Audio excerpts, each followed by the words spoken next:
Hi, this is Chico Resch. You are listening to the Let's Go Devils podcast on the Primetime Radio Network.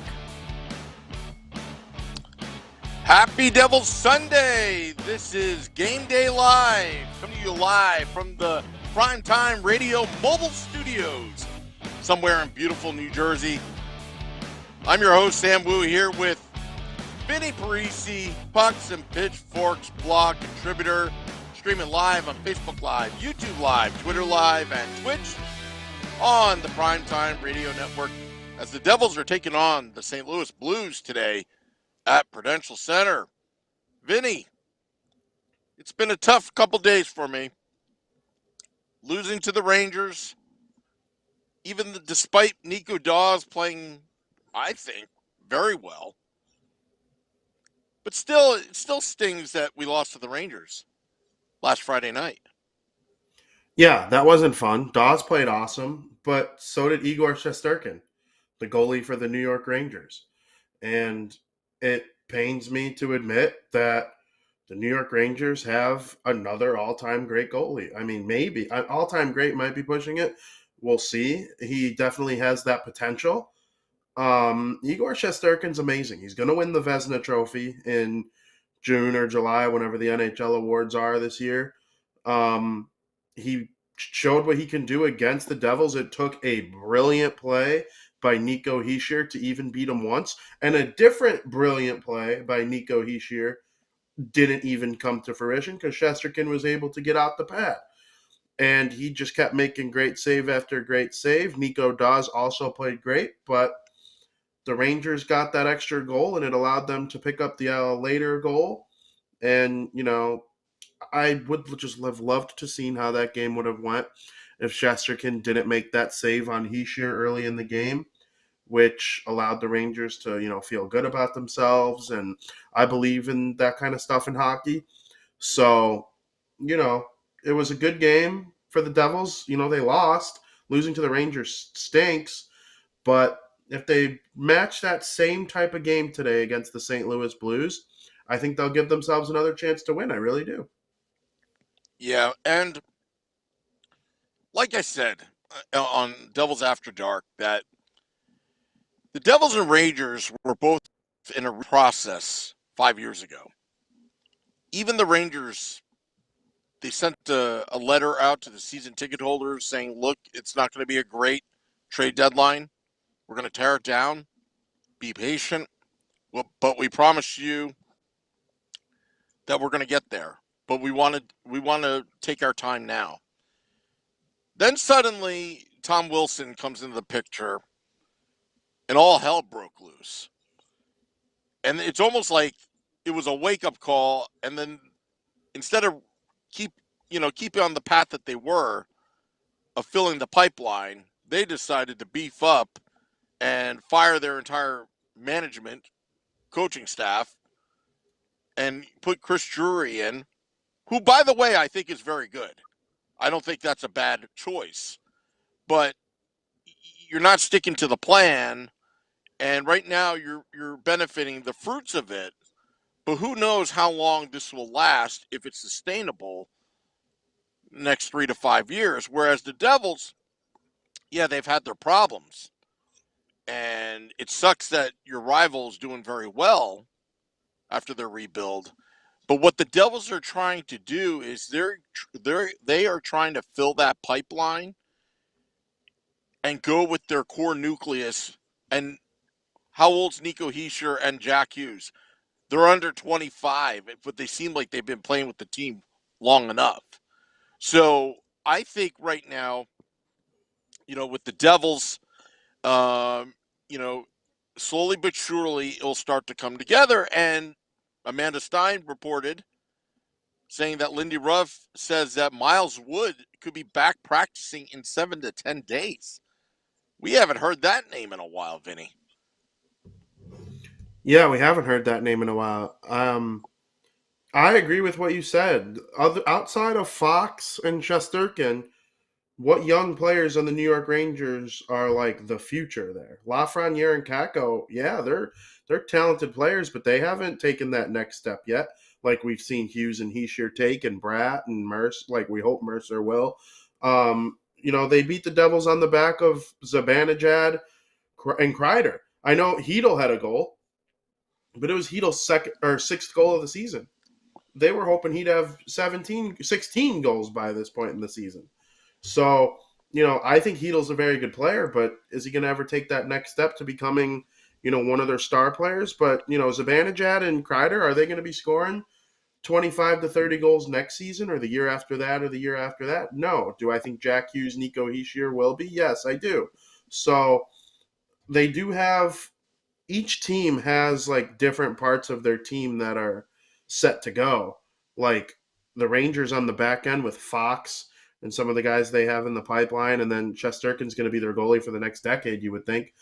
Where the Devils don't necessarily have that, but if Luke Hughes comes out and is really good, and maybe he won't be Fox, but he's looking like Fox did in college. There's no doubt about that.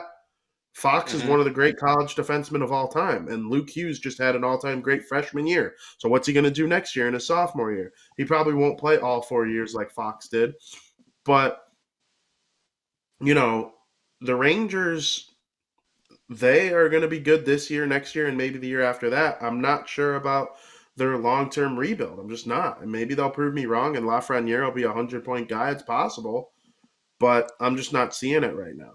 And as far as Miles Wood, I wonder if he comes back and is trade bait right away. If he comes back hot and really gets going, do they try to move him to a team that's trying to win the cup? I think that's possible too. And people might not like hearing that, but people also might like hearing that.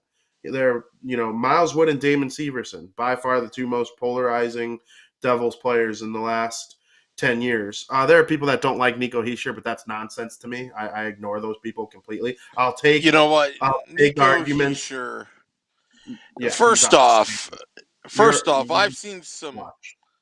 I've seen some ridiculous blogs. I've seen some ridiculous reports, but I thought the guy in Montreal that was thinking that you can trade Cole Caulfield straight up for Nico Hischier. It's like, well, in your dream fantasy land, yeah, uh, of course you want that to happen. But for Devils fans, here's another team's expert valuing Nico Hischier higher than some Devils fans that are thinking that Nico Hischier is a bust. The grass is greener, always greener on the other side. Nico Hischier is a great, complete player. That he's at a point right now where he could be eventually a great two-way player. I'm hoping Jack Hughes becomes that kind of player as well. He's got all the tools to do that. He's just got to shore up his game a bit, a little bit, and he could be on his way there. Think about the Lady Bing talk that we had last podcast. No penalties. Hey, you know what? That's great. And the only holes that I see in Jack Hughes' game is can be taken care of by having more experience in the NHL level, and growing as a player. If he could cut down his turnovers, and I know I'm beating a dead horse here, but if he could cut down his turnovers, and he is more patient and not having to try to overexert himself to be this EA sports player, and kind of play within the system and with his teammates, and he's going to be a smarter player eventually, and that's what's going to make Jack Hughes very scary, is when he doesn't make mistakes. Then how do you stop a player like him and his talents? How do you? Right now, okay, but he's not even 21 yet. He can't even legally drink. So that's why, yeah, he gets a pass for now, but just wait till Jack Hughes becomes maybe the best two-way player. I'm talking Sidney Crosby-esque, if he can develop to that point. think of the fact that Jack Hughes has also only really ever been on a bad NHL team. the turnovers might come down in that case because he's trying to do less late in games and, trying to get the team back in it. Whereas games where he's, on the board early and stuff like that, he seems to protect the puck a little better. He's also one of the best takeaway forwards in the NHL. He's great at taking the puck from you. So it's almost like checks and balances when it comes to his, you know, abilities on the ice. And with him and Heischer in the mix, I know people are mad that the Devils don't have Cale Makar instead of Heischer. If Luke Hughes hits and he's a really good player, and you have two all-world centermen 3 years from now, let's say they become that, then you're in a good spot. Because I think the world of Heischer, like I said, I'll take arguments on Miles Wood and Damon Severson as polarizing players. You want to tell me what you don't like about them, what you do like about them, that's fine. I'll take it. But with Heischer, I'm sorry, I'm closed-minded on it. He's been amazing. You know what? Let me ask you this. It's not a trick question. What position does Cale Makar play? Defense? Okay. With defensemen, again, grass is greener on the other side. You never know if the Devils had drafted Makar that he would have turned out to be like a Ty Smith. You just simply don't know. You simply don't know what, I mean, basically the Colorado Avalanche under the leadership of Joe Sakic, who I idolized as a kid growing up, just watching how he played the game. I don't know if you know about this. I even followed his workout manuals, dryland exercises, because the guy, in terms of fitness, like he was so detailed every part of the game that he was almost like Tom Brady esque, where he had this like specific regimen. Um, like like I remember reading the book. He said, in my early years, I just bulked up, and then realized my game is finesse. So I started to, instead of bulking up, which I felt like I was slower. And granted, you're talking about like late 80s talk. This is not like, today's world, that he started to get leaner so he could get more quickness, but still keep some of that strength, conditioning, whatever. Getting with Kel Makar, I think they've got a great farm system. They've got great teachers in Colorado. And I think that's part of the reason why Kel Makar is so good, because they do it right in Colorado. I think the Devils are getting there.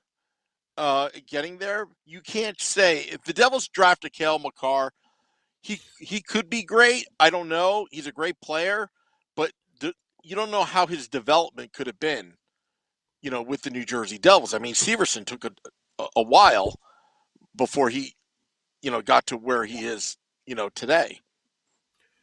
And if he was drafted by the Devils, Makar, he wouldn't have McKinnon, Rantanen, and Landeskog feeding him one tees on the power play, or he wouldn't be making passes to them to shoot it. So, he would have been passing to guys like, in his rookie year, he would have been passing to guys like Blake Coleman. Good player, not Nathan McKinnon.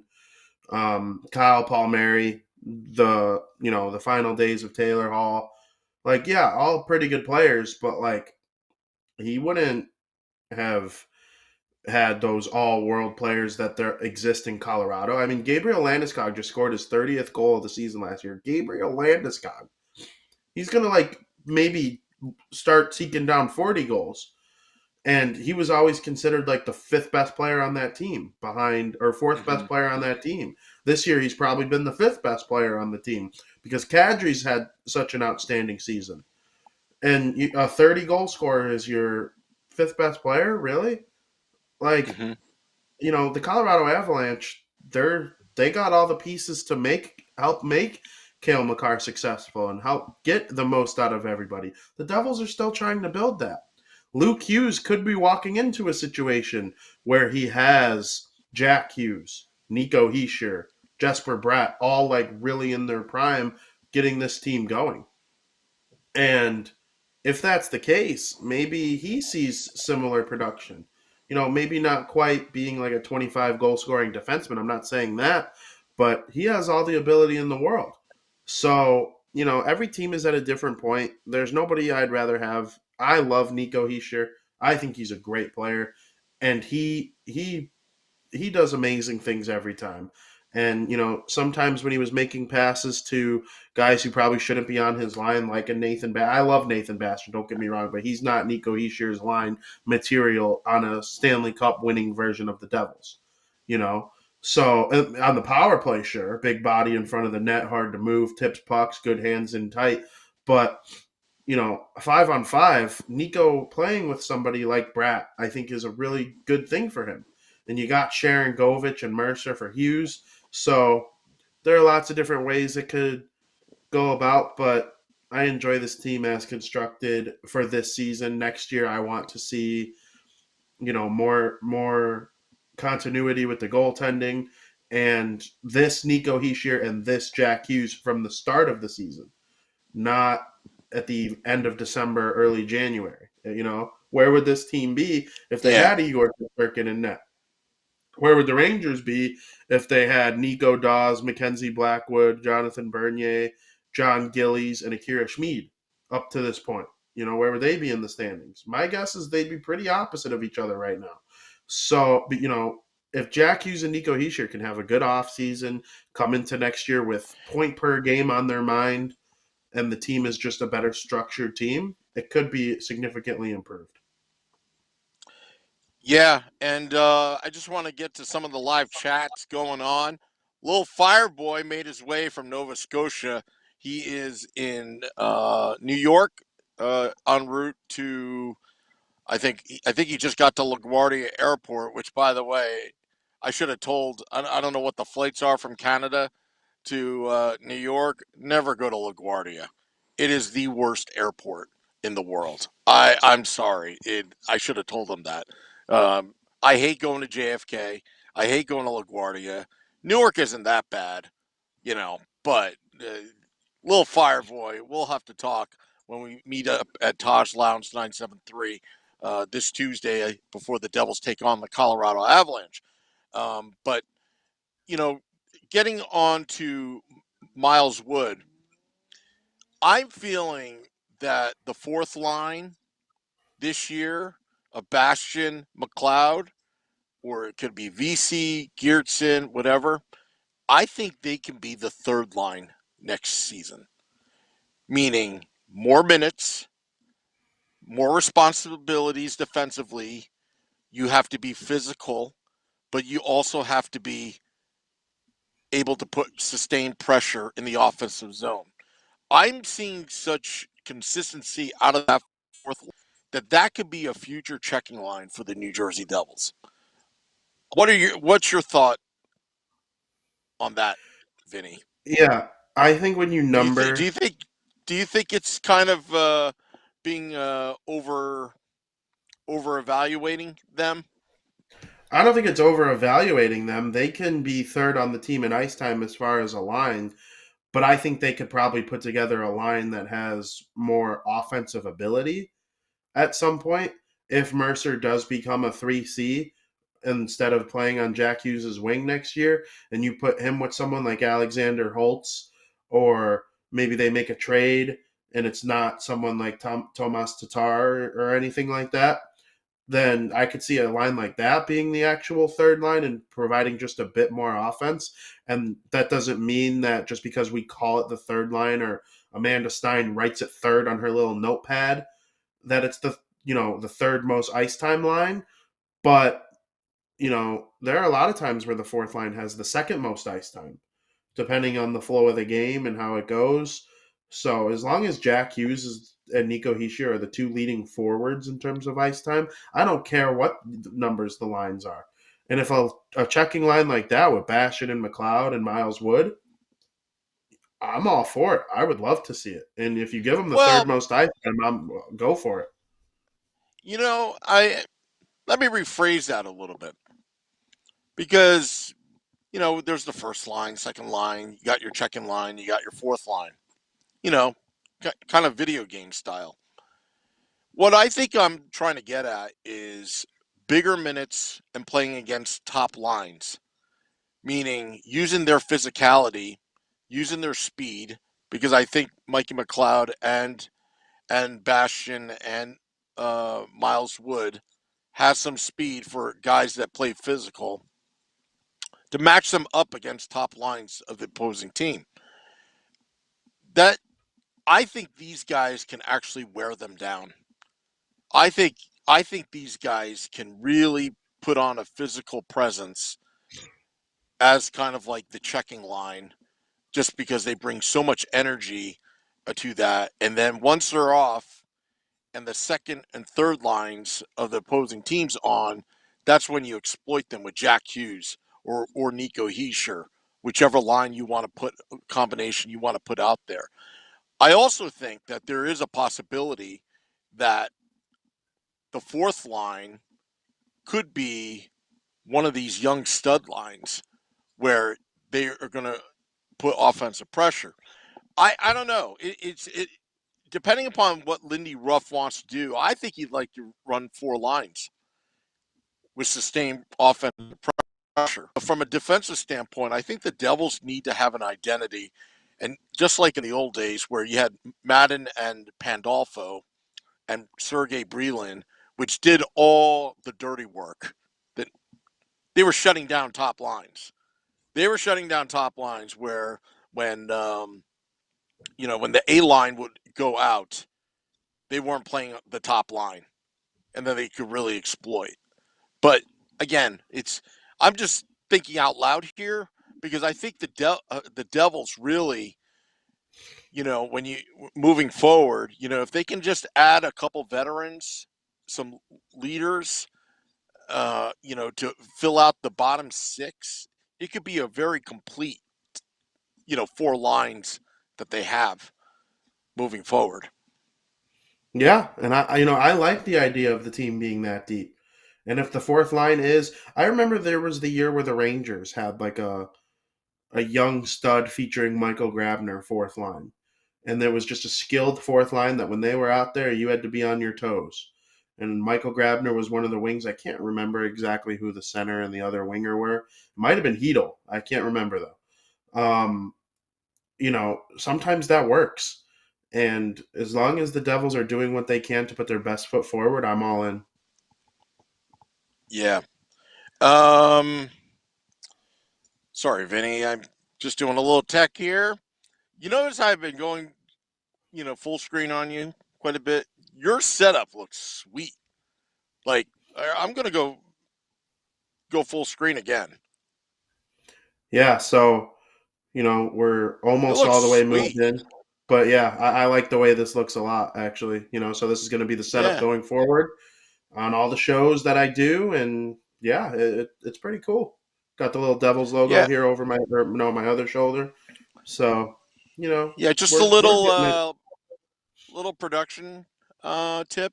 If you can close the blinds, it'll even look better. Oh, Just okay. a Yeah, little. Yeah. yeah. Yeah. We'll No, try you're it next right. time. Yeah, Yeah. Yeah. Reflection on. Now, while I'm in the mobile studios, I don't have that kind of option. Maybe I could put up a black background and nobody even know that I'm in the car, and maybe yeah. lower the steering wheel as well. But that kind of adds to it though while you're in the car. I kind of like the whole mobile studio vibe. Like you're either Oh in yeah, your nice studio or the mobile studio. Like it's just one or the other. You can't try yeah, and replicate it on the road. Like you just got to embrace the I'm on the road whole thing you got going on. yeah. Well, you know what? And just to prove that we're live right now, Joey Giardina says gloves off, stick down. No warning. He challenged the Chiefs. Call us names. I don't know what he's referring to, but um, what's up, boys? Who's in net tonight? Says Craig Best. We're trying to figure that out.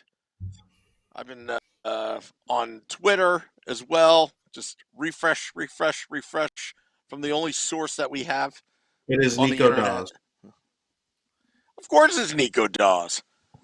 Nico Dawes, he's the top dog right now. Totally top dog. He's the only Devils goalie Dog this season fiend.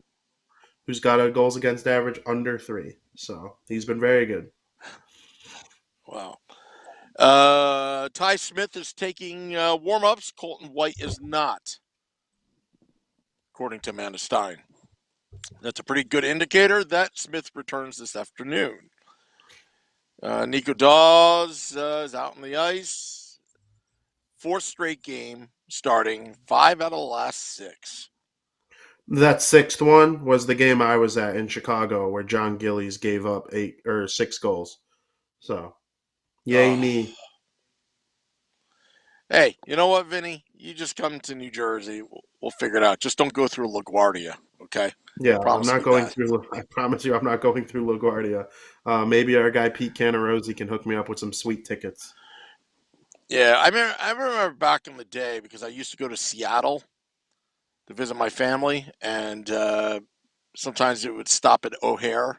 It's like I don't know who does the scheduling back in the day. It's like, okay, I stop at O'Hare and I've got only 15 minutes to go from one side of O'Hare to the other side of O'Hare. And it's like, do people realize like that's impossible? Yeah, it's So not possible at so all. and here I don't know if it's true nowadays, but this was the trick to stop the flight. You request the cart to go from one end of the airport to the other, and then they can request the flight to be delayed and wait for you because you're on the cart. So that was the way around it instead of rushing, sprinting across O'Hare Airport. I'm talking like early 90s. I don't know if they do that now, but you know. Yeah, it's actually been a minute since I've flown on an airplane out of O'Hare.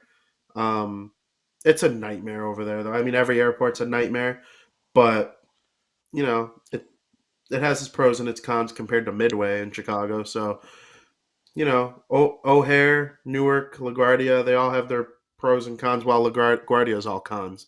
But, you know, it's fun sometimes to Oh, travel LaGuardia, around. I mean, and they're doing construction at LaGuardia too. And besides, LaGuardia is probably, I think what they say is like, it's like landing on an aircraft carrier for pilots. It doesn't make me feel good when I hear that. Yeah, it really doesn't. But Yeah. Yeah. So, all right. So let's go over predictions. Devils Blues today, matinee game. I like the fact Nico Dawes is in net. So I'm going to say 3-2 Devils. oh, okay. 3-2 And Devils. Jack It's Hughes not is a going to bad have a pick. hell of a game. Yeah, I think a big game for Heishier and Hughes. I tweeted it this morning when I first woke up. I like the fact that Dawes is in net. I agree with you. They played a hard game against the Blues a couple weeks ago in St. Louis where they had a bad second period, but they came out strong in the third, pulled out a big win. I'm going to say something similar like that happens. Maybe it's tied 2-2 going into the third, and then the Devils put up 2 early goals in the third and bank an empty netter and beat the Blues 5-2. Wow. You're Yeah, I'm going with excited the for today's game. offense. You Yeah, I'm think this excited for offense today's is going game. to sustain? Yeah, I think Jack Hughes wants that game back. You know, what happened against the Rangers. I think Jack Hughes is going to show us why he's Jack Hughes Yeah. today. So, but yeah, I just want to thank all those tuning in. I know Little Fireboy and I'm telling you, Little Fireboy, Tuesday, it's going to be tough. My schedule changed a little bit, but I'll try to get there at Taj Lounge 973 for pregame. So I'll actually be in person because we had been doing it virtually away from Taj Lounge 973. Vinny, very good to talk to you. Your house and your home studio looks great. It just looks awesome. I wouldn't change a thing. It Yeah, looks thank you. great. I'm excited about it. So this is it now, and hopefully I'm not using my laptop on the floor again anytime soon. Is that what you were using? Not before, but earlier this week when I was moving, I was like literally sitting there on the floor, Hey, like you know holding what? the laptop. That should tell fans what we do to make this podcast happen. It just doesn't happen by itself. Things just don't, turn on the way you want it to. But we love doing this podcast, and that's all that matters. But Vinny, Yeah. thank you so much. The music's playing. I'm trying to find the graphic. But everybody, enjoy the game. Remember, Devils After Dark, after the game, Scotty at SiriusXM, Liquid Metal, and I will recap the game that was. See you later, folks. Till next time, let's go.